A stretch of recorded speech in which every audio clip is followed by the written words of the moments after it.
र म के कुरा गरिरहेको छु नि, एन्टिसिपेटेड रेजिलियन्सको एउटा कष्टमण्डपको म कथा भन्दछु। त्यो कथाले उब्जाएका उसमा चाहिँ हामीहरूले डिस्कसन गर्दछौँ र त्यो कथालाई चाहिँ म एन्टिसिपेटरी रेजिलियन्ससँग अलिकति अन्तिममा गएर जोड्न चाहन्छु। के भयो भनेदेखि कष्टमण्डपमा 72 वैशाख 12 शनिबारको दिनको कुरा हो। एउटा राष्ट्रिय खेलाडीहरू लक्ष्मण रञ्जित चाहिँ भारोत्तोलनका राष्ट्रिय खेलाडी थिए। उनी चाहिँ शनिबार घरैमा सुतिरहेका थिए। छोरा पनि उनैसँग थियो। उनी चाहिँ चिकमोगलका थिए र काठमाडौँ दरबार चाहिँ काठमाडौँ कष्टमण्डप चाहिँ उनको घरबाट यहाँ म्यापमा पनि देखिन्छ, त्यति लोकेसनमा थिए। के भयो भने निलु उनको श्रीमती चाहिँ कष्टमण्डपमा थिइन् त्यो बेलामा, र उनी काम गर्ने सहकारीले रक्तदानको कार्यक्रम त्यो कष्टमण्डपमा राखेको थियो। अनि निलुले अब भन्छन् लक्ष्मण रञ्जित के भन्छ, निलुले मलाई फोन गरेर रक्तदान गर्न आउन भनिन्। छोरालाई लिएर म त्यहाँ पुगेँ। उनी त्यहाँ पुगे। त्यहाँ पुगिसकेपछि सँगै बसेर रक्तदान गर्ने थियौँ भन्ने चाहिँ रक्तदान उहाँहरूको सुरु भयो। अचानक जमिन हल्लिन थाल्यो। सबै भुइँचालो आयो भन्दै भाग्न थाले। त्यसपछि उनको छोरा चाहिँ डबलीमा खेलिरहेको थियो। हतार हतार त्यो पाइपहरू थुतेर त्यो उसको चाहिँ त्यो ब्लड डोनेसनको पाइपहरू निकालेर छोरातिर पुगे। छोरालाई सम्हालेर भाग्न मात्रै के लागेका थिए, पुरै कष्टमण्डप ढल्यो।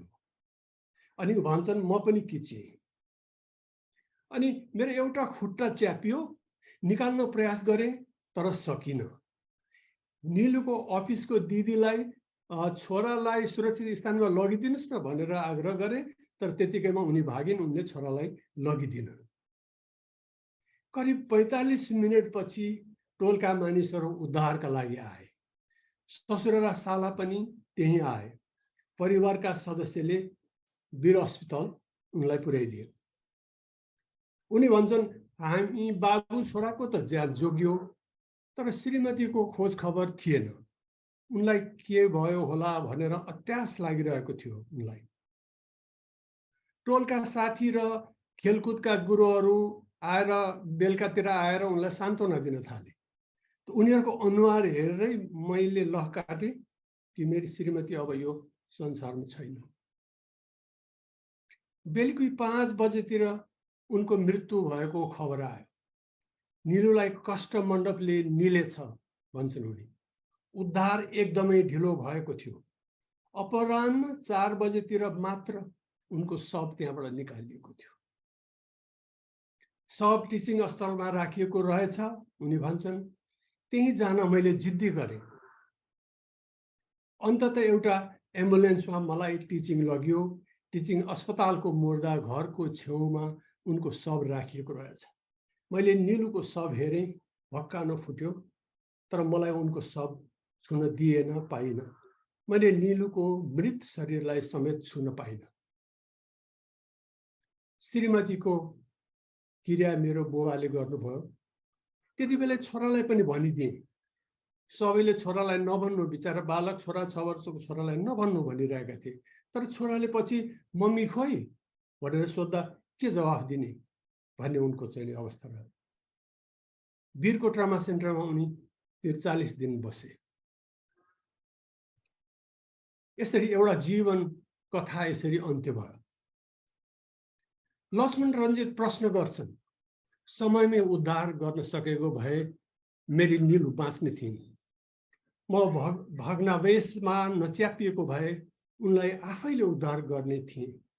मलाई हर पल यही कुरामा पश्चाताप लाग्छ कि मैले मेरो निलुलाई बचाउन सकिनँ। छोरालाई बचाएँ तर निलुलाई सधैँको लागि गुमाएँ। भाग्यमा सायद यही लेखेको रहेछ। लक्ष्मणको प्रश्न यो छ। निलु पनि स्वर्गबाट प्रश्न गर्दै हुन्, रक्तदान गर्न जाँदा किन मलाई यस्तो भयो? 12औं शताब्दी पछि कष्टमण्डप कतिपल्ट जीर्णोद्धार गरियो?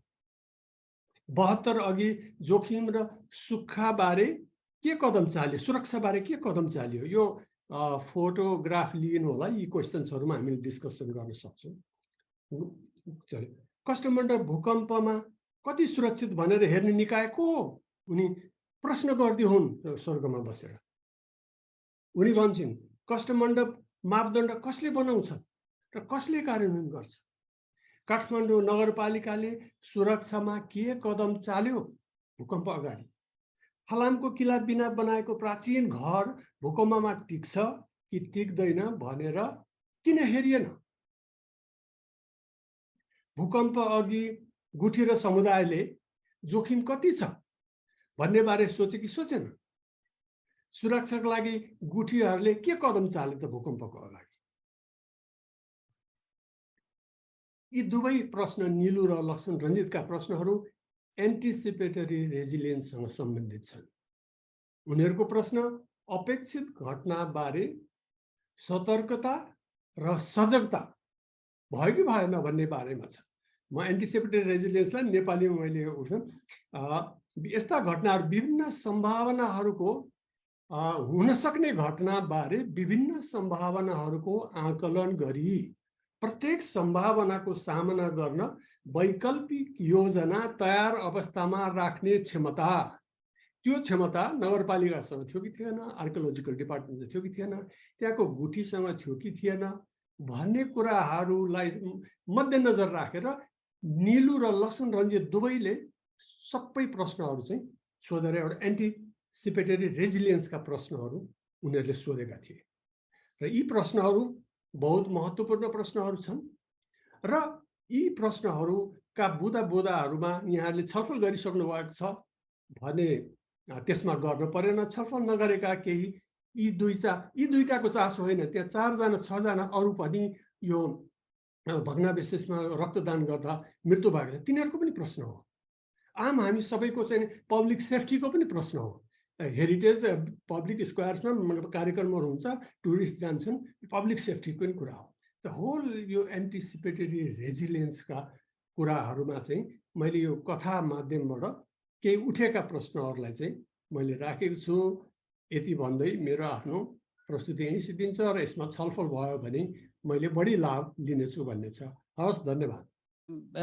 कार्की सरले लाइक भनौँ of course he is spot on our ability or भनौँ न हाम्रो institutional or हाम्रो technocratic जुन technical जुन उ छ ability छ to predict resilience भन्ने कुराहरूमा निकै इन्ट्रेस्टिङ र निकै युजफुल क्वेसन्सहरू गर्नुभएको छ कि institutional oversight त्यसलाई कसरी एड्रेस गर्ने, पब्लिक सेफ्टीको बारेमा कसरी गर्ने, structural durability, गुठी not only गुठी like other जुन भनौँ न प्रिमियम अर्गनाइजेसन्सहरू इन्भल्भ हुनुहुन्छ तिनीहरूको के छ कस्तो छ रोल एन्ड मोस्ट इम्पोर्टेन्टली ल ठिक छ 2015 मा अर्थक्वेक भयो अब कहिले हुँदैन भन्ने पनि छैन। So how do we go about it? But so the floor is all yours. कुनै कसैको कोही क्वेसन छ भने like I think we can just kick off the discussion. Moving on to Karkiji's presentation now, that's a very interesting way of storytelling or inviting comments and exploring as well. I think that was the method used by Socrates. As going by my limited knowledge, what he did was he never answered anything. What he did was he collected people and then he started asking questions, and then eventually answers were found. So it's these questions are really soul searching. They really combine the whole length and breadth of everything that we heard today through various speakers. So we have taken care of some of the Nilu's questions, but these questions are very human questions, and I don't know if all of us can give 100% satisfactory answers. Yes, Karkiji, मार्मिक कथा सुनाउनु भयो तपाईले, तर मार्मिक कथामा कता कतातिर तपाईले के गर्नु भयो भने त्यो कन्स्ट्रक्सनको चाहिने नर्म्सहरु चाहिने राम्रो नगर्देको हुनाले अहिले पनि त्यो ठुलो विपदा। अब हामीले के बुझ्न पर्यो भने मोस्ट डेभलप्ड कन्ट्रीमा पनि अर्थक्वेक प्रुफ कहीँ पनि हुँदैन, कहीँ अमेरिकादेखि कहीँ पनि भएको छैन। अर्थक्वेक रेजिस्टेन्स हुन्छ र मलाई लाग्छ कि हाम्रो ट्रेडिसनल नलेज र मेटेरियल्सको कन्टेक्स्टमा उनीहरू अर्थ यो स्ट्रक्चरल इन्जिनियर भनेर कसैले क्लेम नगरे तापनि ट्रेडिसनल नो हाउ र कलेक्टिभ मेमोरीको समाजको कलेक्टिभ मेमोरीको आधारमा बेस्ट प्र्याक्टिसको आधारमा they are doing quake resistance construction also. त्यसैले हाम्रो भएको विधालाई हाम्रो जुन विरासतमा पाएको थियो त्यसलाई किन क्वेसन गर्ने भाइ? जहाँसम्म तेस्सरको कुरामा चाहिँ आई थिङ्क इट्स माई अब मलाई लाग्ने कुराहरू यहाँ अगाडि सरहरूले एक दुईवटा भनिसक्नुभयो होइन, तर तेस्सरको प्रेजेन्टेसन र कथा भन्ने शैलीको बारेमा एक दुईवटा टिप्पणी गर्नु खोजेको। यो हाम्रो within social sciences a very valid universal critique is that हामीले हाम्रो कथा निबन्ध लेखहरू लेख्दा बोल्दा भन्दा it's devoid of emotions, it's very dry. Human suffering को बारेमा चाहे त्यो स्टेटको अकर्मण्यताको बारेमा कुरा गर्ने हो कि इतिहासको अन्यायी पक्षहरूको कुरा गर्ने, ह्युमन सफरिङको बारेमा कुरा गर्दाखेरि हाम्रो अब्जेक्टिभ हुने नाममा ड्राई र डिभोइड अफ इमोसन हुन्छ होइन।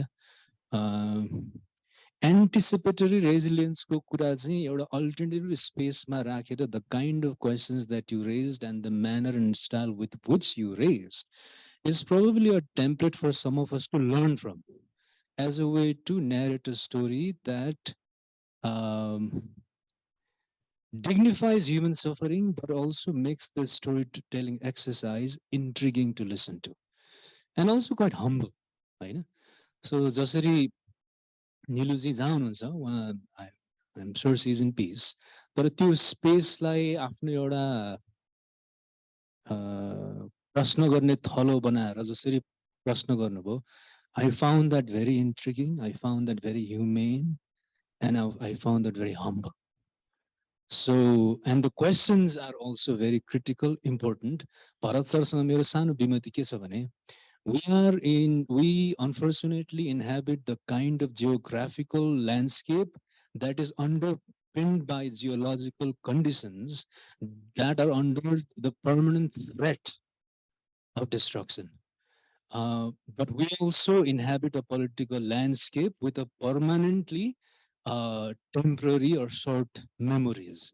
जस्तै 2 हप्ता अगाडि एउटा मेरो छोरीको बर्थडे पार्टीमा हामी म र मेरो वाइफले बोलायो। कहाँ बोलायो भन्दा त कालिका स्थानको त्यो ठुलो लामो घर जो चाहिँ 3 खण्डमा बाँडेको थियो क्या भुइँचालोले, अहिले अब पोतेर सिँगारेर एउटा जस्तो देखिन्छ, सायद त्यही होला। The first question I asked these people was, बाहिर गर्ने भने चाहिँ हामी जान्छौँ, माथि टुप्पाउँ गर्ने भने चाहिँ we're not going to go. The critical fundamental thing here being Silver City का म्यानेजरहरूले सिल्भर सिटीलाई मार्केट गर्ने एक्टर्सहरूले त्यो लेपन लगाएर त्यो फेरि इन्हेबिटेबल छ है भनेर एउटा मिथ अथवा एउटा त्यो फ्याब्रिक गरेर सेल गर्न सफल भयो कि उनीहरू। So I think we live in this kind of geological and political landscapes. That's why the questions that Tetzar has raised are, I think, raised in a manner that is critically very important, because it is about looking at the state and asking them questions about their lack of ethics of accountability. त्यो अब मेरो